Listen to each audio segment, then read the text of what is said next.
రోజు friendship day. So మీ అందరికి happy friendship day. నా ఫ్రెండ్ ఒకడు వస్తున్నాడు నా ఫుడ్స్ నచ్చి. అల్లం చట్నీ చేశాను, కొబ్బరి చట్నీ చేశాను, అండ్ అలాగే పెసరట్లోకి ఉప్మా రెడీ చేస్తున్నా. మొత్తానికి రెడీ. కుమ్మేయచ్చు మావాడైతే. మామ వచ్చాడు, పికప్ చేసుకోవడానికి వెళ్తున్నాను ఇప్పుడు. బాగున్నాను. చాలా రోజులైంది మామ వచ్చి. మొత్తానికి మామ చేత దోశలు వేపించేస్తా ఇప్పుడు. నాకు దోశ కావాలి. నీకు దోశ కావాలా? ఓకే దా వెళ్ళి దోశ వేసుకుందాం.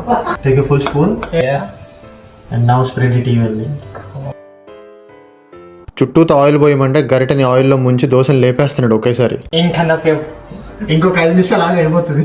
ఉప్మా పెట్టి దోశ అయిపోయే టైంకి వాడి ఫేస్ లో ఆనందం చూడాలి అసలు. దోశ వేసాడు, ఉమ్మేద్దాం దీన్ని. Goal keeper. ఇప్పుడు వాకింగ్ వచ్చా అది అరిగించుకోవడానికి. ఇంటి పక్కనే ఒక చిన్న క్రీక్ ఉంది. తినగానే వచ్చి ఇక్కడ ఒక రౌండ్ వేసుకుంటే భలే ఉండింది. బ్లాక్ స్వాన్స్ అన్ని వచ్చి బురద కనిపించగానే నా కోలా పాప అయితే పరిగెత్తేసింది. నా వీకెండ్ అంతా దీన్ని క్లీన్ చేసుకోవడంలోనే అయిపోయింది ఈసారి అయితే కనుక.